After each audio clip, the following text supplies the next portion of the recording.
My name is Shikha Pathak. I am the Manager Awareness and Skill Building at SciSec. Welcome to today's webinar. This webinar is a part of SciSec's monthly series titled Samgachadvam, May We All Progress Together. The objective is to cover various cybersecurity topics and provide conceptual overviews. Let's start with some ground rules. All attendees of the webinar will be on mute by default. We will have a question and answer round at the end of this presentation. In case you have any questions, please share them on the chat window and the speaker will respond after the session. We will be recording this webinar and the recording will be available on SciSec's YouTube channel, so you can revisit it anytime later. As you all know, the topic today is threat modeling. We are sure that you will find this session very useful. In case you want to visit the previous webinars, you can do so by visiting SciSec's YouTube channel. All the videos of previous webinars have been uploaded there. As usual, we will be having an assessment after this webinar, which will be kept open for 60 minutes. The questions will be from topics which are already covered in this webinar. Those who get 7 or more than 7 marks out of 10 will be provided with a certificate of achievement. Those who are unable to take this assessment will be provided with a certificate of participation. At the end, you will also be asked to provide your feedback. Please provide your genuine feedback and be assured that it will have no bearing on your assessment. Make sure you provide all your details very clearly while taking the assessment, as the certificate will be generated basis these details only. I will be sharing the link of the assessment in the Q&A chat session window. Please note that this assessment is open only to those who have participated in this webinar. Now let me take this opportunity to introduce today's speakers. We have with us Mr. Abhishek Naik, who is manager in the Cyber and Strategic Risk team in Deloitte Touche Tohmatsu, India. Abhishek has over 10.5 years of experience in product security, application security, and mobile pen testing. He has conducted application security and threat modeling workshops for developer teams in several product-based companies in the past. And he has also delivered talks in several renowned security summits and conferences nationally and internationally. We also have with us Mr. Ebi Mohan. Ebi is a deputy manager in risk advisory team of Deloitte Touche Tohmatsu with over 6 years of experience in vulnerability management. An information security enthusiast, he has led several end-to-end information security test-up engagements. He has a wide experience in identifying key and critical business-specific vulnerabilities and providing remediation support. Welcome, Abhishek and Ebi. I'm sure there will be a lot to gain from today's session. Now over to you, Abhishek. You can start with your presentation.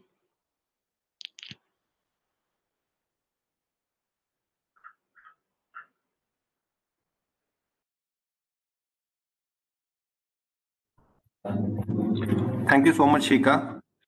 Can you also confirm if you are able to see my screen? Yes, Abhishek, it's visible. Perfect. All right. Good evening. Thank you so much for attending today's webinar. So we have a very interesting topic lined up for all of you. And as Shikha mentioned, the name of the topic is threat modeling. And the whole objective is about finding threats as early as possible. Let me quickly jump into. So Shikha has already given a great introduction about AB and me both. So let me not spend much time on that. But we are from Deloitte Touche Tohmatsu India LLP, and we have been doing a lot of work in the areas of product security, pen testing of web, mobile APIs, IoT, and things like that. And threat modeling has gained a lot of traction and interest in the recent years because a lot of things get uncovered during threat modeling, which typically get missed when it is the traditional pen testing or security assessments that happen. So this is a brief agenda we have for today's webinar. So we'll be briefly touching upon the nuances of threat modeling, like what is it all about, When do you exactly perform this activity? How do you perform? What is the typical approach and methodology that one can use, and the various nuances around it? What is the actual outcome and impact, and the tools of the trade that one can leverage to make an effective threat modeling process come into picture. We also have a very interesting live demo where we'll be showing you the exact nitty-gritties as to how to make use of a tool and then enumerate threats. Not only enumerate threats, classify threats and risk them accordingly. And followed by the key takeaways, or the conclusion part of this talk. That let's look into what the typical traditional definition of threat modeling is. So threat modeling is nothing but a process, and the whole objective of this process is to identify risks and vulnerabilities as early as possible in the software development lifecycle. And the goal here is to enable development teams to identify those threats, classify threats, rate them, and not only do that, but also come up with countermeasures which are effective enough to prevent or mitigate the effects of these threats. So as all of you are aware, cybersecurity threats of today are abundant and ever-changing, and hence threat modeling, which is all about diagramming various threats and impacts, is a very critical and necessary practice to prepare our systems, our applications, as well as our products for whatever threats may come our way. So threat modeling is something like a SWOT analysis, where which will help organizations come up with a well-rounded, continuously evolving threat defense scheme. When planned and implemented properly, these threat models will ensure that each and every nook and corner of be it your products, be it your network, be it your application, be it your mobile application, all of those things, they remain protected not only now, but also as and when newer threats emerge. So this is a quick snapshot as to when do you exactly perform threat modeling. So there are variations in this as well. So as told in the beginning of the webinar, it is about performing it as early as possible. And when does a threat modeling actually become effective is whenever there is a significant change to your underlying system architecture, whenever it's a greenfield implementation, when you're developing something from scratch. That is when majority of the threats will come to the fore, and that's when a lot of risks and vulnerabilities are also introduced. How to perform threat modeling? So we'll be touching upon different approaches that one can leverage to perform this effective activity. Before that, I want to understand with everybody in the call as to how many of you know what is exactly a threat? How different is it from a risk and a vulnerability? Is everyone aware? Because unless and until we understand the core definitions of these terms, it's very difficult to perform threat modeling and also come up with an effective threat model. So there are a couple of responses. So if anyone can explain what is the difference, the basic one-line difference between a threat, a risk, and a vulnerability.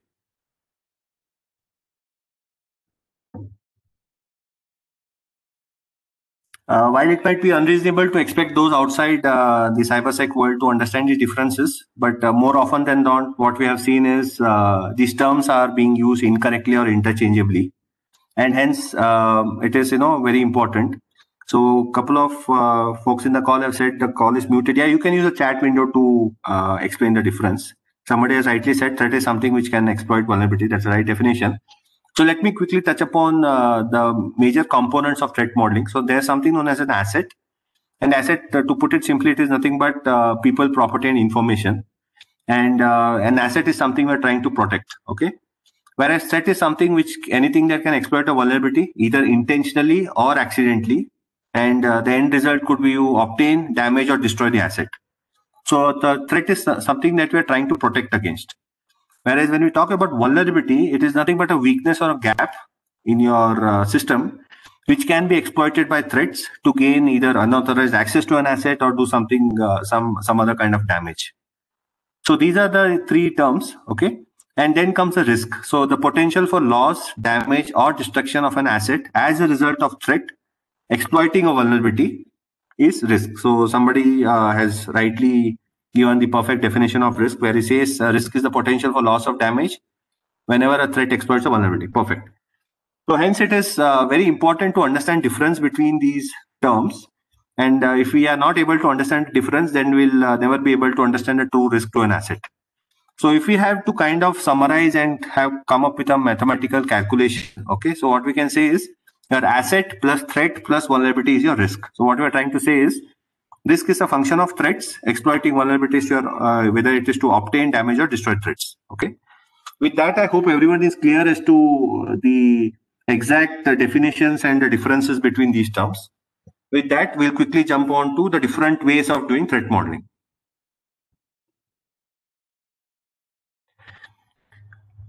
So this is a typical threat modeling pipeline. So there are 4 steps here, and each step has its own significance. So what we're trying to tell here is breaking the application into small manageable parts.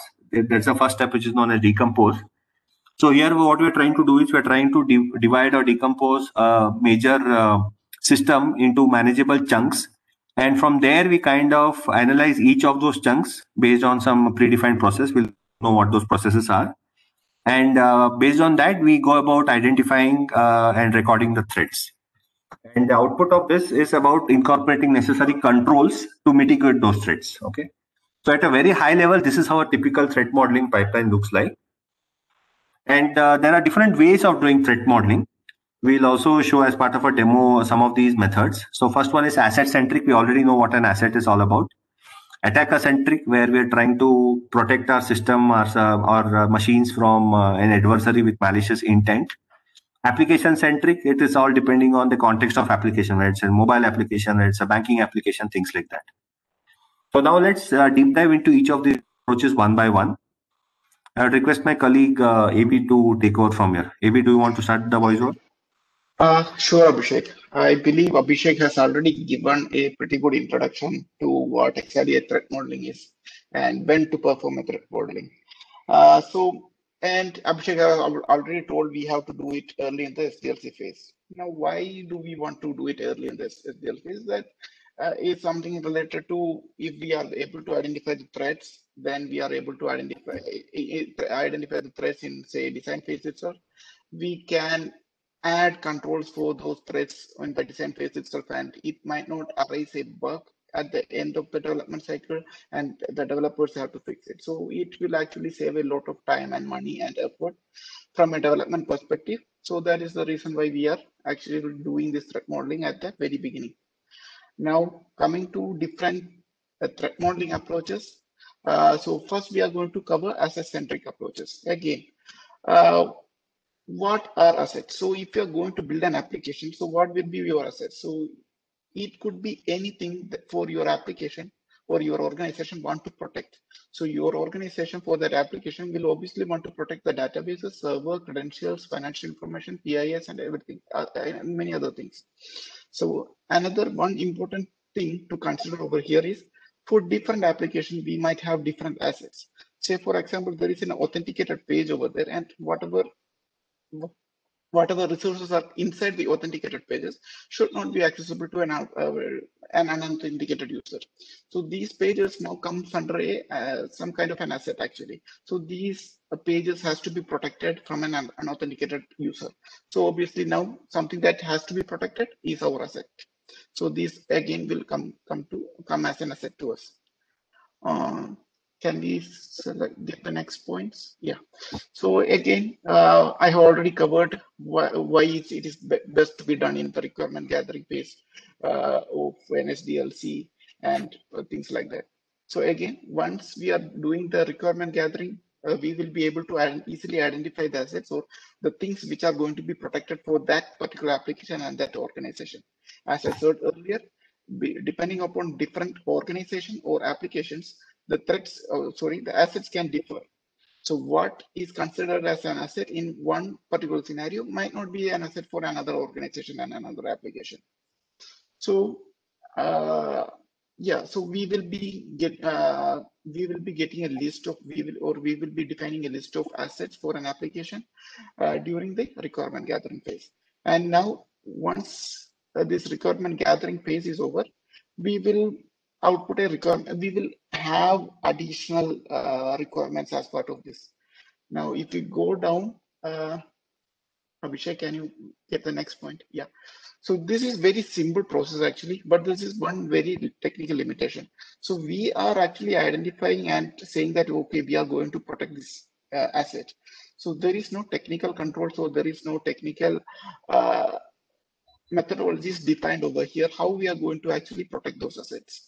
So this is a very simple approach in the sense a non-technical or maybe a security non-aware person, a person who does not have much of a security background can easily accomplish this. In the sense they can easily identify different assets they want to protect, and they are going to say that, okay, we are going to protect these assets. But then we need some technical know-how in the sense how these are going to be protected. So this is one of the pitfalls of this particular approach. So now we can go to the next approach. Yeah. So just to extend to what AB said, the whole objective here is centered around assets. So right from the requirement gathering phase till your design phase and development phase, the whole crux of threat modeling will be centered around assets alone. So this way we have two other approaches where the objective or crux of doing threat modeling changes, and so do the methods and the associated pros and cons. Yeah, AB, please go ahead. Yeah. So the next one is related to attacker-centric approach. So over here, it is related to attacker's motive. So if we have an organization or we have an application for that organization, we have to understand what are the motives for an attacker to actually attack those applications. So Abhishek, can we have the next points? Yeah. So it revolves around the motive of an attacker. Now, knowing a motive for an attacker is one thing, but getting to know how those motives are going to be fulfilled by an attacker is another. So in this case, we need somebody who is very familiar with security, or very familiar from security background to conduct this particular threat modeling. So again, they need to convert these motives to actual attacks that can be used by the attacker to gain that motives. So maybe the motive of an attacker is a financial gain. So he might be so a seasoned security veteran will be obviously thinking, okay, it might be there is a vector called ransomware attacks. They can use that vector to accomplish their motives. So this is again, now when we are coming to the pitfalls of this particular approach, again, this is one of the problems with this approach.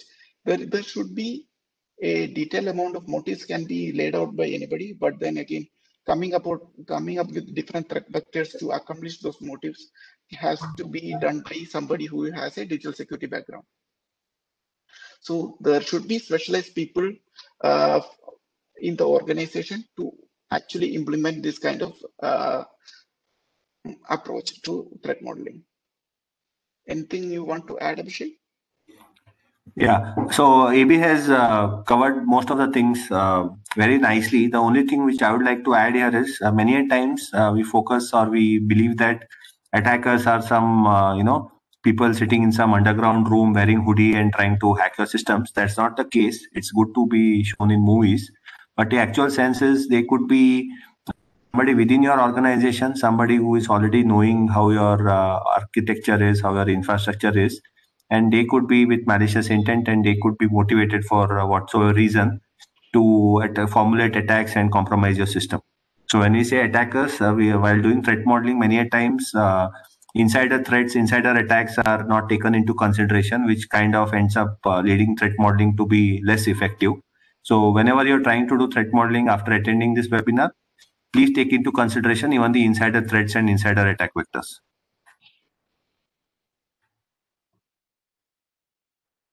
Another point that we would like to add here is this attacker-centric approach can also be used at the time of pen testing, wherein we may want to perform security assessment of a web application, a mobile application, or maybe an infrastructure. So you can use the same underlying principles and concepts and kind of come up with an effective testing strategy and scope. So this is known as attack surface analysis. And this is something which is separate from the entire concept of threat modeling that we're trying to touch upon. But I would like to highlight the fact that the same thing can be applied at the later phase of our SDLC, that is during the testing phase. AB, please go ahead. Yeah, sure. So the next one is related to the application-centric things. So here we are going to again decompose the application to different modules as we talked earlier, and then we are going to see what are the different threat vectors that can be acted upon over there. So here we are going to have different inputs for the threat modeling approach, that is the control flow diagram or data flow diagrams. We are going to take it, and then we are obviously going to decompose the application as we have seen earlier when we were talking about the generic approach to a threat modeling. So we are going to take a big, maybe if the application is very big and huge and complex, we are going to take that particular control flow diagram. We are going to take certain modules, and then we are going to see how the modules are going to interact with each other. Based on the interaction with each other, we are going to again come up with different threats that are going to be threats that are going to be applicable over there. Yeah. So again, one thing I would like to highlight here, sorry to cut you, AB. One thing I would like to highlight here is, team, do not get overwhelmed with these terms like control flow diagram or data flow diagram. They are pretty simple to understand. It will become more clear as and when we show those during the time of demo. But as of now, what we can remember is these are major components of your architecture. Like for example, you could be having a browser talking to a web application, and in the backend there could be a connection to a database. So what we'll try to do is we'll try to decompose that and try to figure out how is the data flowing and how is the control flowing. And based on that, they will kind of form the basis for your threat model, which will eventually get generated. Okay, so do not get, if these words or terminologies are not very familiar, do not be afraid. We will try to explain them as illustrative as possible during our demo. Please go ahead, David. Sure. Can we have the next? Yeah. So again, when we are talking about threat modeling, always there should be a good documentation for a threat modeling to actually progress. In the sense, we should have a clear requirements and everything. But then during the threat modeling, what happens is we are going to put in additional requirements to counter some of the threats, maybe. So the threat modeling is something like it requires a good documentation, and at the end of the process, it will be even better in the sense of a good documentation for an application or any other things that we are going to develop. So again, there are some problems that even though this is like the most used approach, there are still some problems for it. So we obviously will be trying to put some, what shall I say, controls for some of the threats that we have identified, but again that could actually impact the business in sense that there could be some usability factor or something like that that goes down. So we are obviously asking the development team to add some, or asking the design team to add some capture at the end of a form. But then again, the business might think, okay, this is actually going to impact the usability of that application. So there is always going to be that debate coming out of this. So it should be a good idea to have a meeting called and then discuss about what are the different controls that we are going to suggest and how it is going to be impacting the business. And there could be always a middle ground that could be reached over here. Yeah, so we have a couple of questions as part of the chat window. Let me take them. So there's a question from Anjana, and the question is, did you say internal attacks cannot be modeled? No, that's not what I meant.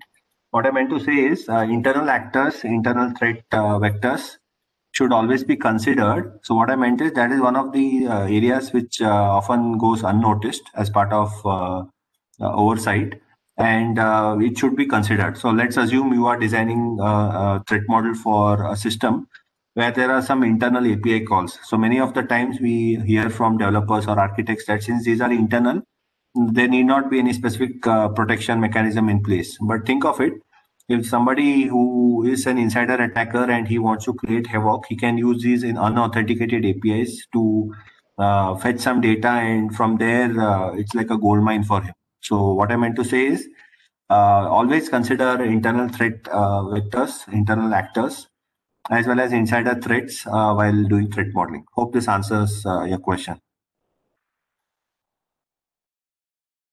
AB, please go ahead. I believe we can move on to the next slides now. So now we'll be deep diving into the crux of threat modeling methodology. So these are the sequence of steps which one must follow if threat modeling has to be done. So we have already spoken about assets, why the importance of assets in the realm of threats and risks. And once we have identified assets, the next step is to come up with an architecture diagram. Many a times at the time of design phase itself, there is a pretty decent architecture diagram which kind of highlights the various components, how they're talking to each other, integrations with external systems and things like that. And once we have the architecture diagram, that is when we go about decomposing the application. So I have a question for everyone in this call. Why do you think decomposing the application is important? I believe we have stressed upon this quite a couple of times. Why do you think it is important? Why cannot we just do threat modeling on the whole system? Can anybody try to guess, or do you know the reason? Okay, easy to isolate threats. Deeper we go, deeper we know. That's a good answer. Okay. Yeah, so there are a lot of interesting responses. Each one of them is correct in their own way. So people are saying that that way we can find which components are there and plan accordingly. There is also a way to handle application security more efficiently. So yes, most of you are aware. I'm happy to know that. But the whole idea here is, since applications could be built from individual features and each feature has a likelihood of being attacked, therefore, it is very important that you understand the components of application. For example, as a developer, you would have a login page, you would have a profile page, and there's some functionality like you can upload your profile picture or something. But you believe that it's only the login page which should be adequately protected, and then you do not provide necessary controls for the rest of the features. That could be a blind spot or a gray area, which could eventually be exploited by attackers, either insiders or external attackers, and go about exploiting your application. So yeah, there are a lot of interesting responses. Like many components are given low weightage after a certain period. It's very important to analyze what all components are being involved. So if you are right, so that is the whole crux of decomposing application. So once we have decomposed application, AB, do you want to go on mute? There's some background noise coming from your end. Thanks for that. Once we have decomposed the application, next step is to identify threats. There are frameworks which can help us classify and identify threats. There are also tools which can help us do that. We'll be showing you the same as part of the demo. And we go about documenting the threats, and the list of threats that has been generated. You pass it around to the concerned stakeholders like the developers, the security architect, the business owner, and you go about maintaining these threats and kind of keeping a status check on how many of those threats have been taken care during release 1.0, next phase, things like that. And once you're done that, you go about rate the threats. And because rating threats is important, because at one point in time, you can only focus on certain number of threats based on the priority and the rating. And you can track the rest of the threat accordingly. Okay, so this is the crux of how do you go about doing threat modeling, and this again can slightly vary based on your organization's needs, but in a nutshell, this is how threat modeling methodology usually works. Let me jump on to the next slide. This is STRIDE, and STRIDE is an acronym which stands for S for spoofing, T for tampering, R for reputation, I for information disclosure, D for denial of service, and E stands for elevation of privilege. So we also have given a one-line description for each of these vectors. If any of these terms are completely new to you, please use the chat window. I'll be more than happy to give you a real-life example and help you understand what it means. But in a nutshell, what we're trying to say here is these are the major factors which will help you kind of classify the threats. So when you say spoofing, so spoofing threats, it could be meaning spoofing a user, by meaning accessing the credentials, or even spoofing a process. like replacing a legitimate process with a rogue process, which can also be a data tampering threat if you look at it, or maybe even spoofing a server. Like if system A is talking to system B, if there is any probability for you to interject between their communication and kind of pretend to be system B, so that whatever communication is being sent from system A that comes to you, that is a spoofing. Tampering, again, the name itself suggests you tamper with a process, meaning you replace its binary image or patch it with memory. Or you can also tamper the data in transit, like user A is talking to user B. User A feels that whatever is sending, it actually reaches user B, but there is a man in the middle who is sitting and sniffing over the wire, and he will tamper data. So if he says hello, the attacker might tamper it to goodbye, and user B might feel that this message has come from user A. So this is tampering, where attacker will try to modify data that's exchanged between your application and a legitimate user. Repudiation. Can anyone take a guess? What do you mean by repudiation? Again, it's self-explanatory. Does anyone want to share what do they know about repudiation?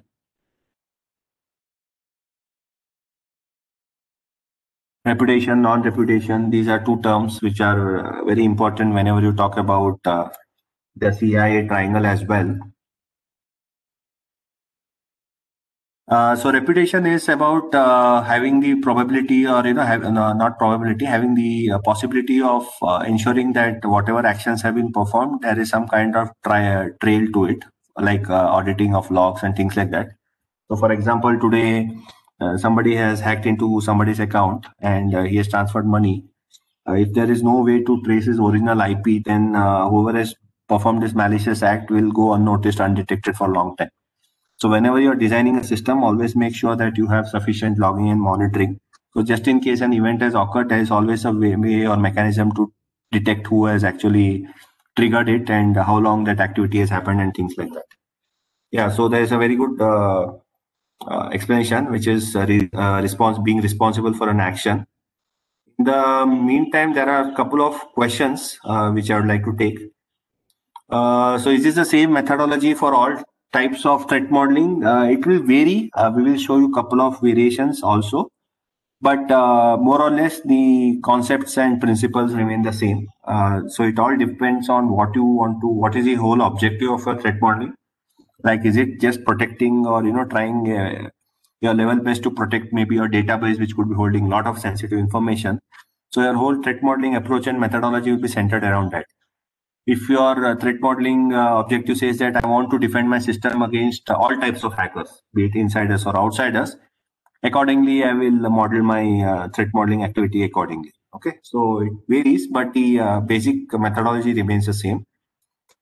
There's a very good question as to who exactly needs to perform threat modeling. In fact, this is also one of the questions which would come as part of the evaluation. So many a times it so happens that security teams feel that it's only a work of security professionals alone, but that again will not lead to very effective threat modeling. For a simple reason being, a developer, an architect, a business owner will know the system, will know the control flow, data flow much better. And hence it is of paramount importance that all these teams collaborate together, get into a couple of productive discussions, and that is when the threat modeling will become as effective as possible. If at all teams are working in silo and they want to do threat modeling all by themselves, they will come up with a threat model. There is no doubt about it, but how effective it is something which could be questionable in the longer run. The next question is rating threats based on priority alone. We'll come to that. As of now, we are talking about classifying the threats. AB will touch upon how do you actually rate the threats. There are various rating scores and rating mechanisms. So we'll touch upon that. There's one more question. Isn't there a possibility that when we use application-centric approach, wouldn't be a possibility that we miss the factors of calculating the threats at the asset level? This is a very good question. But again, as I said, you first have to kind of finalize what your objective is. You cannot go about having an application-centric threat model focusing on assets or vice versa.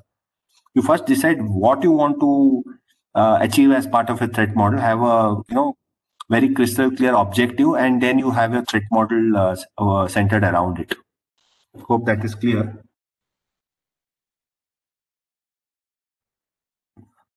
Yeah, so he has confirmed that that is clear. Could you name a list of online courses aimed at giving an insight? So I guess this webinar itself is more than a useful course, but if you still need some additional help, you can reach out to me and I would be more than happy to guide you on that. So this is coming back to Stride. Okay, so I believe we have understood what reputation is, being responsible for an action, like someone in the chat window has already said. Information disclosure, like an admin could need information belonging to internal system details, what went wrong, and things like that. But if you are trying to display it to an end user who is for whom it might not even be needed, but that same end user can use that information and try to leverage that information and launch further attacks. Like for example, you are saying that there's some internal DB error and you release or you kind of disclose the MySQL version, so he can quickly look up for known vulnerabilities affecting that version and launch targeted attacks against your application. It would also mean that a higher privilege user, he has access to certain kind of sensitive information, but lower privilege user, if he can tamper or manipulate certain parameters, he might get access to that. So that also kind of falls in the context of information disclosure. The next is the letter D in the acronym of STRIDE, which is denial of service. Denial of service, so if you map it to the CI triangle, A stands for availability. So what it says is your application should always be available to the legitimate users. Many a times you would have heard about applications being brought down or network performance being slowed down and things like that. Most of it could be due to load and things like that, but many a times there are malicious actors whose whole intent is to bring down the applications and systems so that they go offline and a lot of repercussions follow from there on. So attacker, he may end up bombarding our application with so many requests that legitimate users may not be able to access our application. So that is the denial of service. Elevation of privilege, again self-explanatory. A normal user with read-only permissions, if he's able to figure out a flaw in your system and elevate himself and he himself becoming an admin and he can start monitoring other users and controlling other users, that's a classical case of elevation of privilege. So these were the description and explanation for each of these vectors which form the acronym of STRIDE. Does anyone have any specific question or any comment on whatever we have covered so far? Because understanding each one of these terms is very, very important. Only then we will be able to do effective threat modeling. Is everyone clear on the terms, concepts, some of the terminologies we have discussed so far?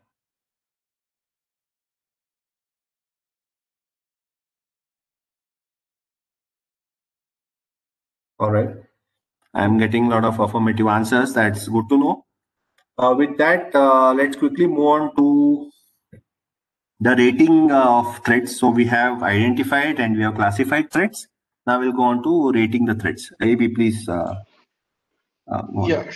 sure, Abhishek. So Abhishek again has given a good overview of how we are going to classify different threats. Now let's look at a little bit about how we are going to rate different risk or threats. So again, so we are going to rate it based on 5 parameters actually. So we are going to rate it on damage potential, reproducibility, exploitability, affected users, and discoverability. Now we are going to give a score for each of these particular parameters, and then we are going to give a score between 0 and 10 to each of these parameters, and based on your organization you might have to classify how important, or we have to give importance, like if the damage potential is very high, in the sense if you are going to get a remote code execution or something, we are obviously going to give 10, and if there is no damage being done with that particular attack or threat,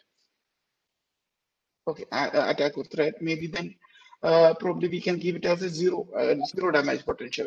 Now based on your business and your use cases or use for the particular application that you are building, you might have to give some other values for whatever is in between. So for example, if it is just an information disclosure, we have to identify how much rating can we give it based on the scenario or based on the application we are developing. So it might be something like 3 or 4 sometimes, and for another organization maybe deeming it that is not acceptable. Maybe they are going to bump the rating up to 5 or something. It depends upon the organization and the application we are developing. But then again, we will be able to easily get what is the lowest one when there is no damage potential, and then again highest damage potential may be the application being unavailable, or maybe the application has a remote code execution, in the sense an attacker is able to run some commands in our servers. So these are the damage potential. These are the things when we are talking about damage potential. Then again, what is the reproducibility of this particular attack? Now, what is actually meant by this reproducibility? How easy is to reproduce or execute an attack for this particular threat that we have identified? So based on that, we will have to give a score for that. Again, how the scoring is coming up, we will be seeing in the next slide again. And then we will go to exploitability, how much time and energy is required to perform a cyber attack. So here again, we have to consider an attacker. We should not consider an attacker as somebody, a lone guy acting alone. So there could be an attacker who might be acting alone, and maybe it can be a state-sponsored attacker, or maybe a cyber terrorist organization or group. So based on that, we have to rate the exploitability, whether a single person is able to do it, or maybe a person with good enough infrastructure or other things is able to do it, or how exactly we are going to exploit what is the exploitability of that threat that we have to rate. Then again, affected users, whether who is affected by this particular threat. If nobody is being affected, obviously we are going to give it a rating of 0. And if everybody or everyone who uses that particular piece of software or application is going to get affected, then we are obviously going to give a 10. Now we also have to look at what kind of users are getting affected. If it is some if it is somebody if it is somebody that is just a normal user that is getting affected, then we will probably give a score below 5. And if it is being affected by an admin user, then probably we can give it a score above 5. So based on the different application, if there is no admin user at all, then probably we will have to give a different rating for each of this affected user scenario. Now again, the last factor for this risk rating will be discoverability. How easily it will be discovered. So suppose there is one particular functionality that is only accessible to admin users, and nobody else is able to see or access the that particular functionality, and the threat is identified in this particular functionality, and then obviously the discoverability is very low, in the sense only admin users have access to it. And then probably there will be another threat which could be already discovered through code. So in that case, again, the discoverability is very low, in the sense only somebody who has access to the code base is able to discover that particular threat. And if it is very easy to discover, in the sense we can just discover this particular threat or vulnerability once the application is developed. We just need a browser to execute or exploit the vulnerability, then the discoverability is very high, and probably we can give it a score of 10. Now again, we will look into the scores, potential scores, in the next slide. Abhishek? Yeah. Before that, I would just like to add a couple of points here. When we talk about discoverability, so many a times it so happens that there could be a threat lurking around, but nobody has found it. But once somebody finds it and publishes it in a blog, or it becomes kind of, I guess I've lost my connection. Let me try to bring my screen again.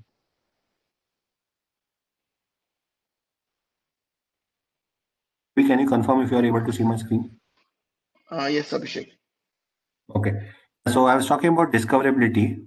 So till the time that a particular vulnerability has been uncovered, till that time, very few people or nobody would be knowing about it. But once it gets published, then most of the people, either out of interest or somebody really wants to target and compromise the system, they'll start making use of it. So we also need to consider this factor whenever we are talking about threats. That is it just about figuring out the underlying system and replicating it, or does it need something more? Okay, so we'll touch upon that in the next slide. In the meantime, there are a couple of questions. Maybe if you don't mind, maybe we can take a couple of them. People want PPT and version, so Shika maybe can comment on that. In addition to that, is there any baseline to score each factor? Yes, there is. We'll be touching upon that in the next slide itself. There was one question about using CVSS over DREAD. Yes, you can definitely use. So the common vulnerability scoring system again can be used to rate and score the vulnerabilities. But since we are talking about threats here, that's when we are referring to DREAD. So again, there are various techniques. We are making use of STRIDE followed by DREAD, but you're not limited to following these alone. You can make use of MITRE, you can make use of attack trees, things like that. So the concept and the process of doing threat modeling will remain the same, but the tools of the trade may vary based on your interest, your inclination, and organization's need. So do not get limited about the threat. No, do not limit your threat modeling capability based on the terminologies here. As long as you understand the process, you can apply it using any tool or any technique. Hope that clears your question. Yes, STRIDE, DREAD, they are the frameworks which are used to classify threats and rate the threats. So, but threat modeling as such starts with the very beginning step, which is about identifying your security objectives and decomposing the application, and then looking into individual threats which can come from each piece of the application. All right, with that, let me move on to rating. Yeah, AB, please take it forward. Sure, Abhishek. Yeah. So again, we have talked a little bit about this earlier. So how we are going to score this. So the scoring again over here, we have given it from 0 to 10 based on your application, based on your organization. If they are having some certain different metrics that are being used elsewhere, we can use that as well. Maybe there is organizations that are only going to rate it from 0 to 5, but again we can do it based on the organization. So here we have taken from 0 to 10 as a scale, and then if the damage potential is nothing, there is no damage involved, then we will obviously give it as 0. And application, if the application is unavailable or if there is a remote code execution, probably we are going to give it as a 10 for the damage potential. And then maybe based on the damage that is being caused by this particular exploit or vulnerability or the threat that we have identified actually, so we can actually give a rating between rating. So for here we have given, if the damage is just information disclosure, we have given us the score as 5. And if there are some sensitive information that is being compromised, then we are probably giving it as a rating at 9. So again, based on the application and the organization, we will have to rate, or we will have to give a score for each of these, each of the damage potential or the damage potential of these threats. Then again, reproducibility. So if it is very hard or impossible for anybody to do it, so then we will obviously give it as 0. And then if we just need a web browser and an address bar, then it is sufficient to do the exploit, then probably we will give it as a 10. So and then we have to look at whether how the complex the steps are, then those kinds of things will be taken in consideration for us to giving us a score for the reproducibility. Then now again, exploitability. So how easy is it? How easy is it for somebody to, or how much skill is needed for an exploiter to be done? So again, if the attacker doesn't need any particular skill for them to exploit it, then probably we will give it as a 10. And if they need some advanced programming skills and network knowledge so that that particular threat to be exploited, then probably we will give it as we will give it a very low value. So based on Correct. again, as I said earlier, it all depends upon the organization and the application that we are trying to protect. Correct. So just to extend to what AB is saying, so think of it, if the threat itself is so difficult to uncover in the first place and then go about and exploit, that it requires a myriad of steps and it requires some complex exploit code and things like that, then attacker will be left disinterested in your system and your application, and then he may move to a easier target. Okay. So there could be state-sponsored actors who are hell-bent on creating havoc, and they may continue their campaign.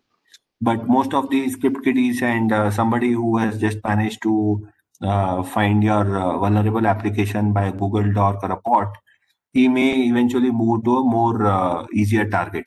So again, it is not that we should leave such gaps open, but if we make the vulnerabilities as hard as possible to exploit in the first place, then also there is adequate protection. But if it is wide open for anybody to kind of hit the application URL in the browser and go about exploiting, then be rest assured that your system stands a higher chance of getting exploited. So if you map it with the probability of occurrence and impact, maybe you can relate it better to what AB is saying. AB, please go ahead.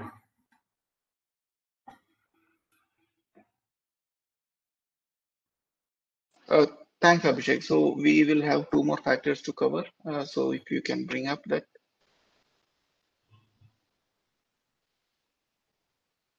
Yeah. So affected users, again, if nobody is affected, we will probably give it as give it a score of 0. And as I said earlier, if everybody in that particular system or in that particular application is affected, then we will give it as a score of 10.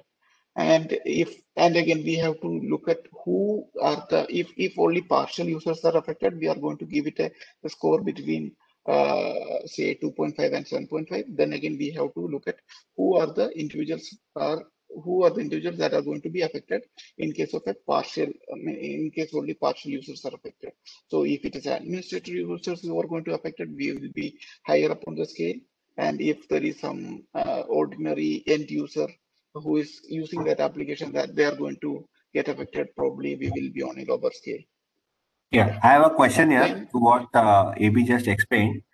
Why do you think we have given it's of course an illustrative rating, but why do you think we have given 8 for admin users and 10 for all users? Can anybody take a guess?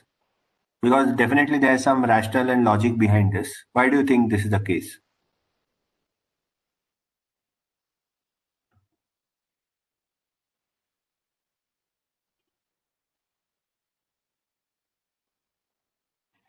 Does anybody want to take this question? So what I'm asking is, as AB rightly mentioned, okay, admin users have more responsibility. That is fine, but in that case, based on your logic, don't you think admin users getting affected should be given a higher risk rating or a higher scoring?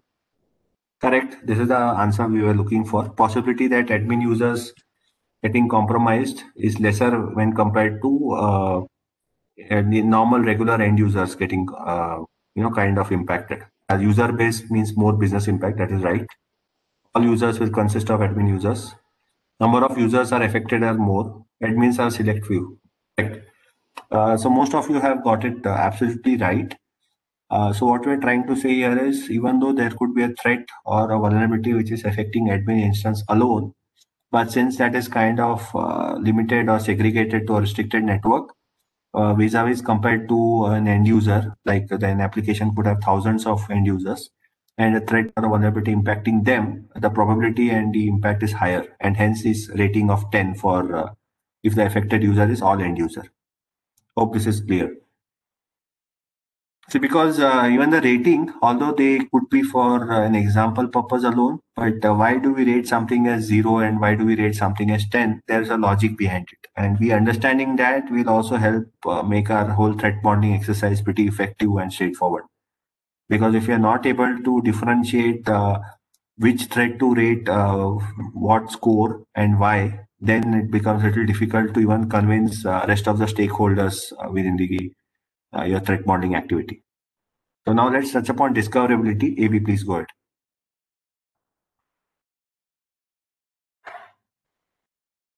Sorry, I was speaking on mute. So again, for discoverability, we are going to rate it on the same scale, that is between 0 to 10. And now here, what we are trying to do is how easy is it for a particular thread to be discovered. So for example, if somebody is going to pass a password or some sensitive data through URL, so obviously anybody just looking at the address bar will be able to see that, okay, this is being passed over here, and they have definitely discovered there is going to be a threat or vulnerability at that point, particular point. So based on that, we probably will give it as a score of 10. And if it is very hard and if it requires source code access and maybe administrative access for source code access and administrative access, then maybe probably we will give it as a score of 0, because it's very hard to get these particular details usually. And everything in between, we can probably give it and other values depending upon the application that we are trying to protect. Yeah, there's a question here. I guess there is still a little bit of confusion floating around. So the comment is STRIDE is a type of threat modeling. DREAD is a methodology to score the threat. You are partially correct. DREAD is definitely a methodology to rate the threats, but STRIDE is to classify the threats. So if you're still confused about what threat modeling is and then how to STRIDE and DREAD come into picture, maybe our demo will clarify all your doubts. So be rest assured that you listen to see the demo part carefully, so that you'll actually get to know the essence of how these three things are different to each other, but they are all related to each other. Maybe you want to add something on this particular point? So again, to STRIDE is something like we are trying to classify the different threats, and the DREAD is again to score the threat that we have identified. How important is it for the organization to actually go ahead and put some control for the threats? That will be based on the DREAD score. So again, DREAD score, we have now given scores between 0 to 10 for these particular 5 parameters. Again, and then we will how we are actually calculating the DREAD score is we are going to add the scores for each of these 5 different parameters, and then we are going to divide it by 5. Then again, we are going to get a score between 0 to 10, and based on that, we are going to sort all the threats that we have identified during threat modeling, and then probably we will have to prioritize based on that. So DREAD is actually to score the threats and prioritize the threats, and the STRIDE is more related to identifying and classifying the threats. Correct. So we would like to take a pause here. Is everyone clear about what we have covered so far? Like, we started with the basics of threat modeling, the various nuances of threat modeling, the nuts and bolts. Then we had STRIDE, followed by DREAD, the scoring system of DREAD.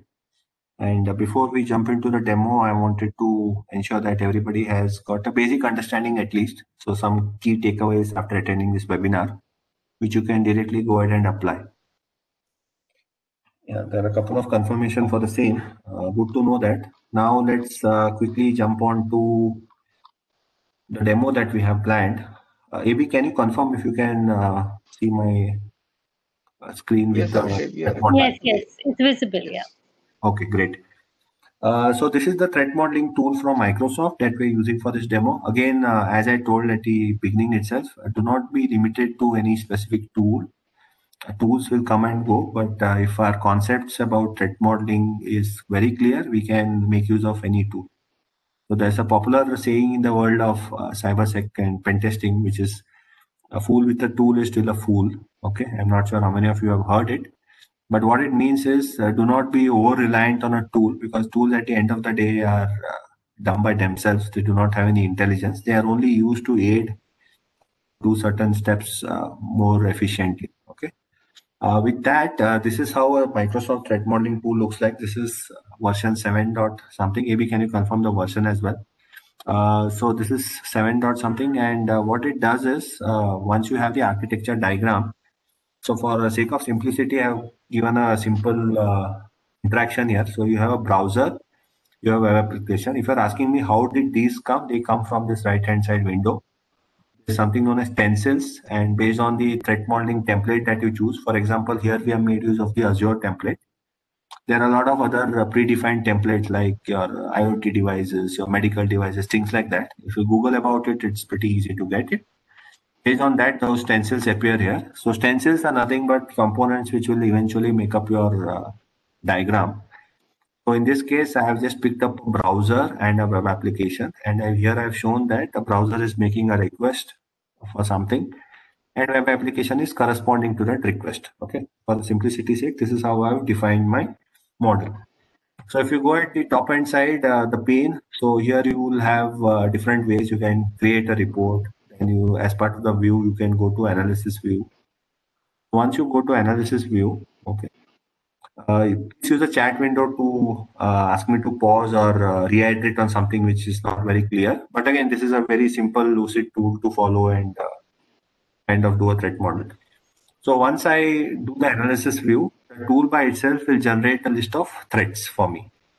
And if you see here, it talks about stride. Can you see here? So what it has done is, based on the diagram that I have given, okay, stressing on the fact that I have given, tool has not generated the diagram. So whenever you're doing threat modeling, maybe you look at the design document, you create this diagram, get it confirmed with the developer, the architect, as well as any other stakeholders like a business owner. Once you said that, fine, this diagram is accurately describing and depicting your model. That is when you go about figuring out the threats. So there are a couple of questions. Is this a free tool? Yes, it is free tool. There are a lot of other open source alternatives as well. There are a couple of commercial versions also. You can look up for them. And when we look at the stride categorization, again, what we are trying to do is for every interaction that is there between the browser and web application and the vice versa interaction, the tool has enumerated these threads. Like for example, browser talking to web application. So is this channel protected by HTTPS? So in that case, nobody can sit in the middle and spoof this information being transmitted. So that was just an example. So similarly, a tool has given a lot of details. Let me bring this section also up so that it's more clear. So if you see here, the tool has given these details, like what is the vulnerability all about, what category of stride does it come to, high level description, again, this is editable, whether it was part of the request or response, then severity. So as per the tool's understanding, it has given a severity, but whenever you are doing threat modeling, you can accordingly mark it as medium or low, okay? And another interesting part is once you are done with looking into all of these threats individually and you have kind of summarized and arrived at a conclusion, you can accordingly mark the status, like whether it has already been mitigated. For example, the developer says that no, my system has already made use of the latest encryption algorithms and everything is adequately protected. There is mutual authentication and nobody else can kind of intercept or interject between this communication, then you can mark it as mitigated. Okay. Whereas if the developer says that no, I'm not very sure about it, I'll have to go back and see how it is exactly done, to mark it as needs investigation. Whereas there could be certain threats like which is not applicable in this case, but there could be certain threats which are not which do not really matter in the context of threat model. You mark it as not applicable. Once you have done that, to go about generating a report. Okay. So there again, you can generate a full report, custom report. So it's all self-explanatory. And if you still have issues, you can refer to the help section and you can go about the started guide and the essential security development lifecycle and things like that. Okay. So this is the crux of modeling tool. Any specific questions you have on what we showed? Because after this, we'll be also showing you a more complex threat model. So this way you have like there are a total of 21 threats. I have a question here to all of you. If I add another database talking to web application, what do you think will happen to number of threats? Will it increase or decrease? And why? That's correct. It was very obvious. Can you tell me why do you think it will increase? More attack surface. That is right. Anybody else has any other opinion about this? So as and when the number of components, the question was, suppose there are a couple of other components, like there is a database talking to web application, then maybe there is a web application firewall between your browser and web application. Then what do you think will be happen to the number of threads? So as of now, for the simplistic diagram, the number of threads the tool has given is 21. So why do you think the number of threads will increase? So a lot of you have given the right answer. More software components means more risk. Vectors from each asset, that is right. So most of you have got it right. Now let me open something which looks more realistic, because you'll never find such simple threat models to start with.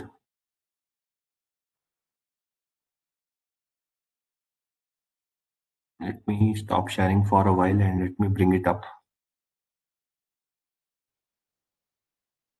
Give me a minute. I'll quickly open that.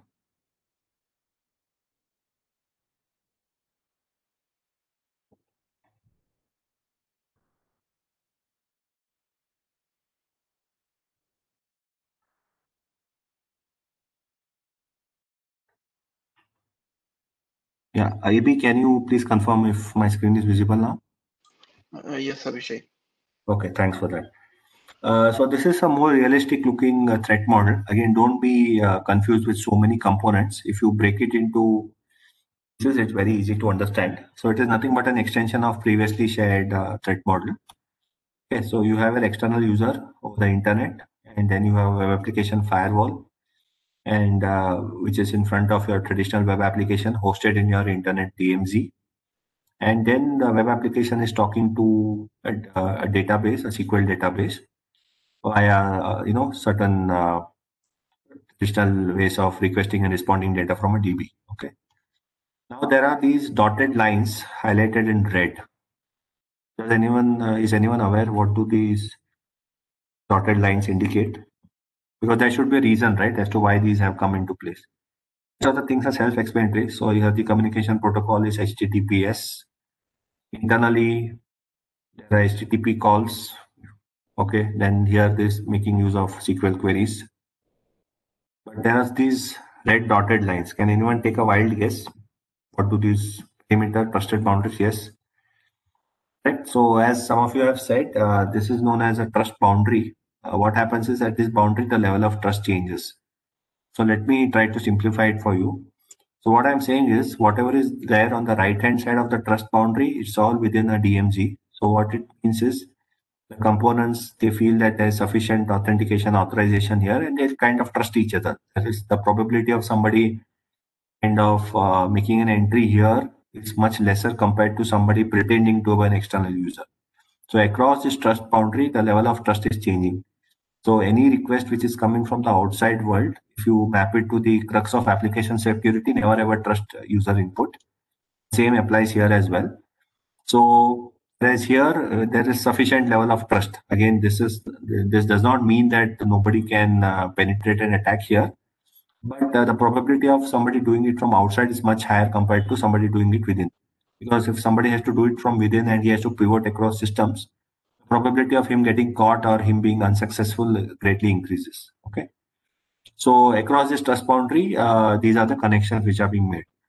Again, you can pick all of these components and rest of the greens from this right hand side stencils, and you can go about creating. So now again I go to view and then I do an analysis view. So if you see here, again it has generated 43 threads. So for the simple web application and browser, there were 21. Owing to higher number of components here, 43 threads have got enumerated. So let's quickly look into a couple of them. Okay, so maybe let's pick this up. So it talks about cross-site request forgery. Again, this is a vulnerability wherein you are trying to forge a request from a legitimate user, and application is unable to differentiate whether it is the legitimate user's request or somebody has forged his request. Okay, that's the crux of it. And it says that this CSRF can happen. And if your web application doesn't have sufficient protection, then you can go ahead and say that it's investigation. Okay, and this will be an open threat which has not been mitigated. And from there, you can go about saying that, look, in my application, where users being tricked is very less, so that will bring up the probability, and so the threat scoring also will decrease, things like that. Okay. So this is how you go about doing threat modeling using this tool. And pretty simple to use. Maybe to start with, I would recommend you just have a browser web application, just figure out what are the threats that the tool generates. Then maybe have a database connection and add components one by one. So maybe you want to add something? Yeah, so we have to talk a little bit about the limitation of the tools as well as the different views. So initially, when Abhishek was actually trying to create a diagram, right? That is called the design view, and right now we are in an analysis view. So in the design view, we actually use the stencils and different other components that are given over there to make a diagram, and then we are trying to go into analysis phase. So the main problem here will be, so say for example, the developer or the architecture team has given you a particular an accurate diagram depicting their design, and then we are actually trying to map it to the different stencils available over here. Maybe some of the components that the architecture team has used might not be available over here. In that case, we have to use some generalized components from the available stencils, and we have to manage with that. So these are some of the limitations of this particular tool. So what it does not have all, or it means right now there are support for over like 200 or 200 plus different stencils and things like that, and more packs are available in the internet that we can download, and we can add extension to this particular threat modeling tool. But then again, sometimes it is very difficult to get the exact accurate diagram that was given to us by the architecture team. So that's again one of the limitations. Correct. So So that's why I said, as I said, AB is absolutely right on this. Whenever we come up with a threat model, right, it is very important that you get it confirmed and verified by the concerned stakeholders. Because unless and until your data flow diagram is accurately depicting the data flow and control flow, which would be there in your architecture, only then will threat modeling be very effective and accurate. Okay. So there are a couple of questions. Maybe we want to take them as well. So the first question is, does this tool also talk to CAPEC and ATT&CK? They are different ways of doing threat modeling. This tool is from Microsoft, and it is based on Stride alone. So it is application-centric threat modeling based on Stride framework. Hope that answers your question. The next question is, can we have system trust boundary based on a deployment model in case if all components are in same system? Yes, it could be a case wherein there could be some microservices hosted on the same container, and they are talking to either each other or some external systems. So in that case, you need not actually apply trust boundary. But one thing which I can tell from our experience has been the internal services and internal API should also be evaluated the same way like it would be in any external API or external service. So maybe you can use this rule of thumb whenever you kind of do threat modeling, because as I said, insider attack vectors are very much applicable and relevant in today's complex interconnected world.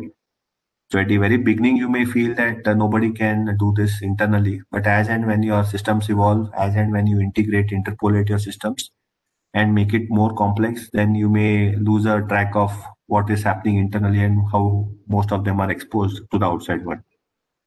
AB, do you want to add something on these questions?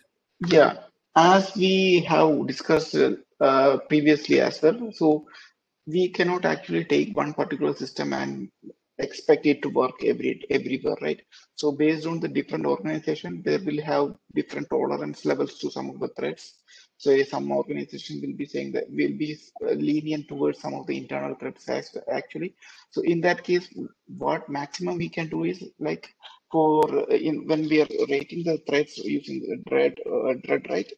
We can actually say that the reproducibility of the threats might be low, or maybe it is not actually very easy to discover these kind of threats because it is already applicable to the internal system. So the rating might go down, but it is still a threat. We have to consider still it as still any of the threats that we are identifying within the internal systems, we have to identify it as a threat. Maybe the rating can go down. That's the only difference. Yeah.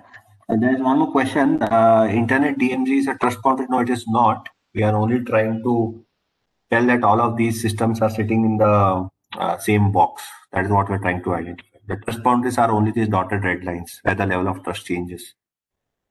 Hope that answers your question.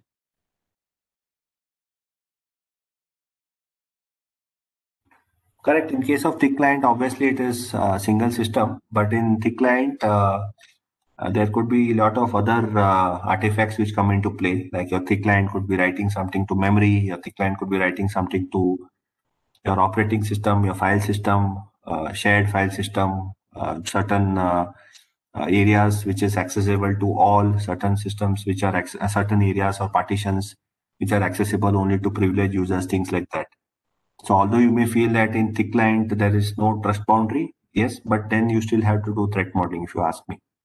Because how your thick client interacts at runtime with all the components which I just mentioned, there could be a lot of threats lurking beneath. So you may not have to do a very comprehensive threat model in that case. Serverless, actually, just because we have denoted a web server or database server, that does not imply that for serverless architecture, we need not have to do threat modeling. See, even in serverless architecture, there are components, right? And those components are talking to each other at runtime. So maybe certain things may be out of the window, but definitely there are threats which are specific to a serverless architecture. See, here for the demonstration purpose, we have made use of a web server or a database server. So if you break down serverless architecture at a very basic level, there are still components talking to each other. And how they talk to each other, you can still apply threat stride methodology to classify the threats and follow it by thread. Because if that was the case, no serverless app would have got hacked till now, which is not the actual scenario, right? A lot of serverless apps which are equally vulnerable.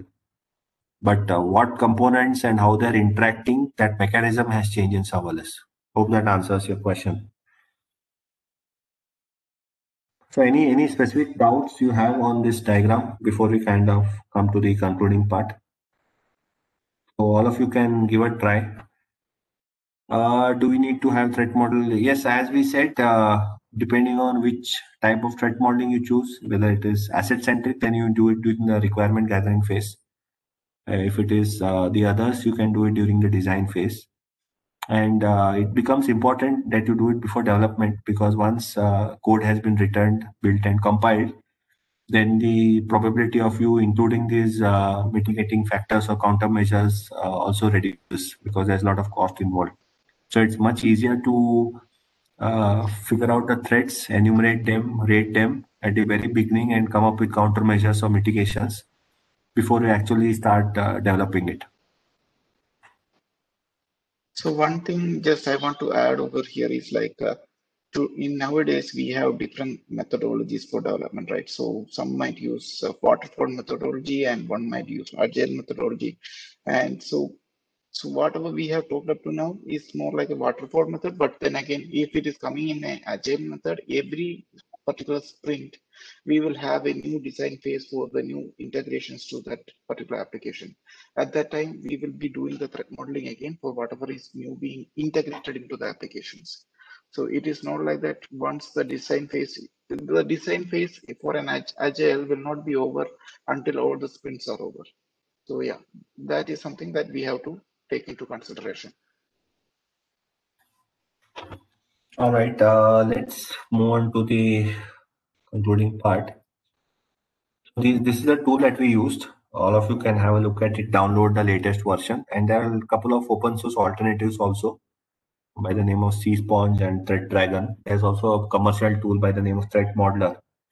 So it again really doesn't matter which tool you use, but as long as you are able to collaborate with all stakeholders, and as long as you're able to correctly understand the nuances of threat modeling, and not only do that, but also actively track the progress of the uncovered threats, that is what kind of makes an effective threat model. Okay. Yeah. AP, do you want to add something here before we move to the concluding slide? The only advice from my side will be like we don't actually rely on the tool too much, because most of the times these free tools will not be actually giving you a lot of different threads that are applicable. So, or even though we are going to use the tools, make sure that we actually sit with the development, or sit with the architecture team, and then try to understand what are the different areas or what are the different functionalities of the particular application that we are going to do the threat modeling on. Be sure that we have a clear idea of what is the requirement over there, and then proceed with the threat modeling, and try to do at least one round of manual review as well. Correct. So just to recap whatever we have discussed, so essentially the overriding driver of this whole threat modeling exercise is that you cannot think of building secure systems until you have evaluated the necessary threats to your application or system. And the whole goal is to reduce the overall risk which may eventually come. And the threat models will help you understand the finer nuances of your application better. So if you have spent considerable amount of time in analyzing how your application has been built within in a structured manner, then you will also understand how your application works and how you can make the whole working more secure. Okay, so just to recap, you may want to start with assembling a team. Again, as I said, if you have stakeholders from all different teams, it makes it much better. We will go about decomposing the application. After that, you determine the threats to the system, and then you rank the threats and go about figuring out how to either you eliminate them, you either mitigate them. You say that some of these are not applicable, things like that. Okay, and then you choose techniques to mitigate the threats. There could be technologies which you can use, like for example, there is a lot of users who are remotely logging in and you're attempting to attack a web application. You could have things like a WAF and certain CDNs and things like that, which will give again basic level of protection. Again, I'm not saying that that will suffice, but it's having layers of security. Okay, and you might to answer to a couple of questions, you might have to do this activity a couple of times at least, because it is very difficult for any one of us who is, however clever we might be, to formulate all the threats in one pass. Okay, and changes occur over time. You come up with new issues, you learn new issues. Business, technical, and vulnerability landscape keeps changing, keeps evolving, and all of these will eventually have a overall impact on the threats which may be applicable to your system. These are a couple of bullet points which I would like all of you to have as a key takeaway. So unless and until you have figured out your threats, it's very difficult to build a secure system. Threat models will eventually help you understand your application better. And if you have never ever thought about performing threat analysis or threat modeling, then you probably have another set of security bugs lurking beneath, which you never knew you ever had. Okay. So with this, we come to the conclusion of our talk. Now maybe we can open up the forum for questions and any feedback or comments that you may have. Shika, if that's okay with you.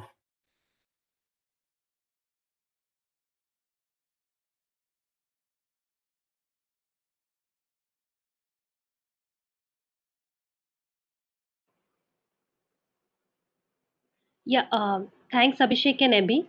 I think we can move to Q&A session. If anybody has any questions, please share it on the chat window.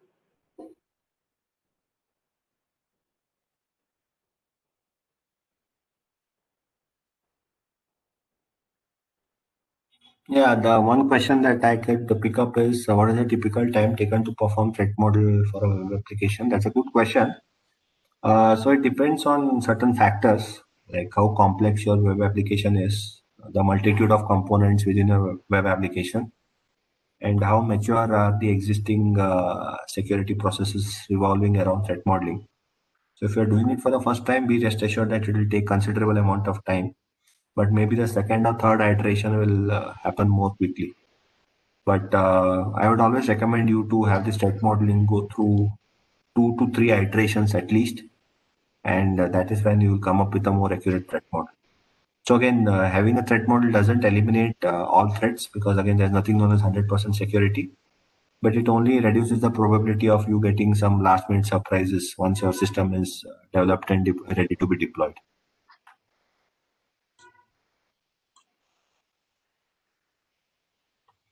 So people are also sharing their feedback here, Sika. So Yes. does anyone have any questions related to anything that we covered or anything under the realm of threat modeling? AB and me would be happy to. Right. Right. I see questions regarding whether there's an exam after this session. Yes, we have the assessment as usual after this session. Abhishek and Abhi, I also see another questions on new vulnerabilities. If you could take that, Yeah. please. Yeah, so here the question is regarding SSL and TLS. So again, during the creation of that design itself, we have different arrows that are pointing out. That is a data flows. So over there, we can actually add SSL, means whether the traffic is HTTPS or whether it is just HTTP. Based on that, vulnerabilities will be generated, or threats will be generated, and even if it is just HTTPS, then again we will be having threads regarding to the certificate and what are the versions of different TLS versions that we are using. Those kinds of threats will be again listed over there. Yeah, just to answer, this question, AB is absolutely right. But another perspective is maybe as part of threat modeling, you say that this threat is already mitigated, wherein the developer says that no, I'm making use of the latest secure encryption algorithms. But the same requirement can be actually validated as part of a pen testing whenever you're there, your application is there at the testing phase. So you may say at the time of designing that, or you may feel, or you may be under a false assumption that just making use of SSL will kind of mitigate all the SSL TLS specific attacks. But eventually it boils down to whether you are making use of TLS 1.2, 1.3, or you're still making use of SSL 3.2, which is still vulnerable to a lot of known attacks. Okay, so vetting of that and validating of that can happen during pen testing. But the threat modeling phase, you may not want to go into that level of detail. Because if you say that a threat is mitigated, you can vet it or validate it as part of pen testing. Hope that answers your question.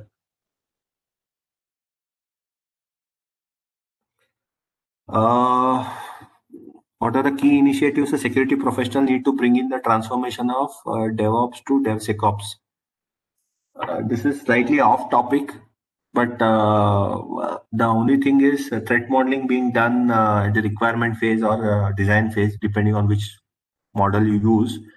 If you build the security into every phase of your development lifecycle, if you kind of shift left and if you say that security is not just the goal of security teams alone, but everybody, every stakeholder in your entire DevOps cycle, if they have some responsibility towards securing, whether it is at build time, at build time, or runtime, then I guess we have kind of ensured an effective DevSecOps culture, because DevSecOps is nothing but a culture, right? How you do it and how quickly you do it, how effectively you do it, it depends on a lot of factors.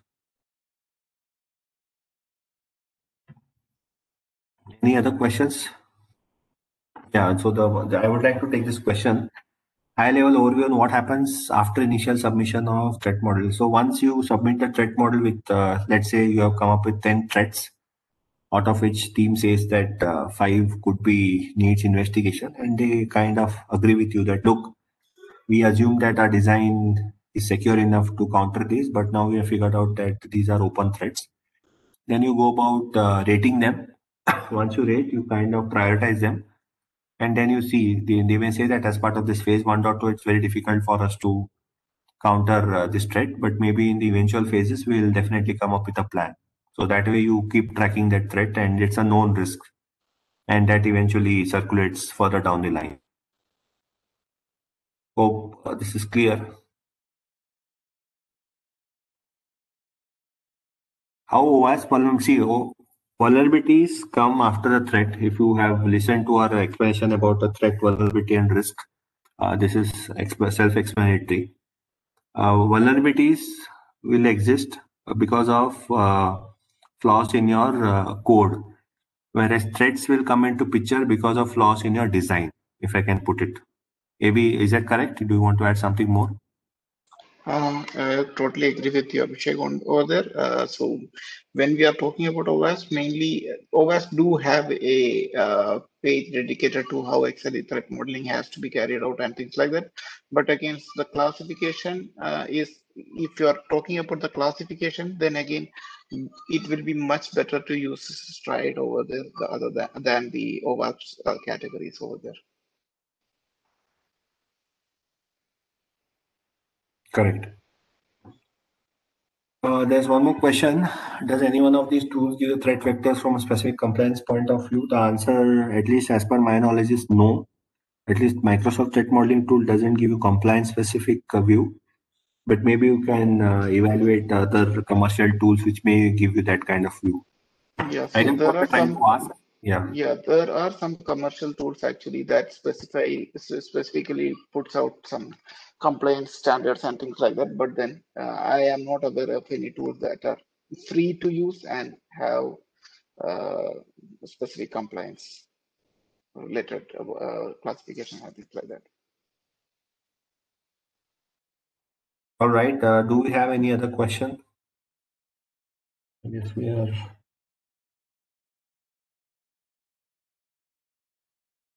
Anybody has any other question, comment?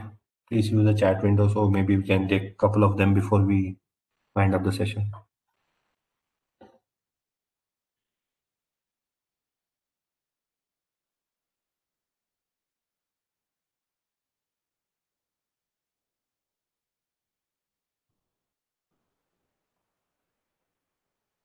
I think that's it. I don't see any other questions on the chat window. So thank you so much, Abhishek,